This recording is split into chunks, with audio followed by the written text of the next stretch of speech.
website, we sent out a email blast. You may have read it on one of the blogs, or one of the story on Village Green, what have you, or even the news record.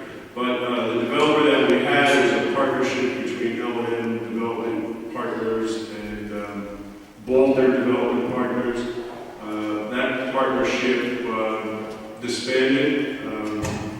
The principal of Walters had some serious illnesses around May, and by the time he was ready to come back, he made a decision that that was not going to be the case, so that partnership dissolved. Also, the fact that Kings was not going to move across the street kind of put them in a position that they didn't want to move forward. So what we did is we reached out to 5 developers.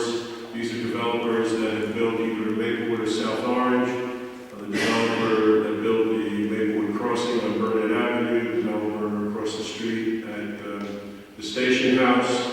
The developers in South Orange that built the avenue, which is behind the supermarket there. And lastly, the developer that just built the gateway on South Orange Avenue. We brought them in, we set up a screening committee that was made up of Mr. Desiderio, our attorney, Annette Obama, who is the Director of Community Relations and handles our economic and community development work, and Julie Doran, who is the manager of the Maplewood Village Special Improvement District. So that screening committee tonight is going to be, is recommending to the Township Committee 3 developers to move into the next stage. Those developers are J.M. Petrucci Company, JMF Properties, and Sterling Properties. And so the Township Committee is going to be moving forward with that. We will be asked to get approval tonight to set up a special meeting, a negotiating meeting with these 3 developers on October 22nd. And between now and October 22nd, the 3 developers will meet with the Maplewood Village Alliance to discuss the design. These 3 developers that have moved into the next round have all committed to build the building that was approved by the Maplewood Village Alliance and that we have given approval to. There may be some slight modifications, and that's what the process of negotiation will be. So our plan is to move forward after our meeting with the developers on October 22nd. We'll have 2 weeks that will complete our due diligence with the developer that we feel should rise to the top of those 3. And then on November 5th, we expect to designate that developer as the preferred developer for the post office project. Meanwhile, the post office will stay in that building until February 15th, and then it will move down the street to 195 Maplewood Avenue. Don't let anybody tell you that it's not moving there. It is moving there.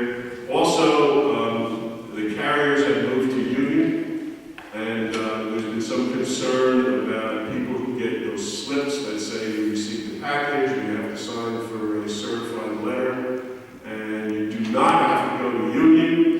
The process that we've negotiated with the post office is that if it occurs that you're not home and something is to be delivered, you get that slip. The letter carrier will go back to Union with that. The next morning, all of those will be bundled together and brought to the Maplewood post office. So if you get a slip for anything that needs to be held or signed for, you will be able to pick it up the next day at the Maplewood post office. I just did a hold on vacation mail, and at the conclusion we came back and we went to the Maplewood post office and picked up the mail there. It wasn't in Union, it was waiting for us at the Maplewood post office. So I can't say that there won't be kinks because we're dealing with the post office and they're like the hardest entity in the world to deal with, but we are working with their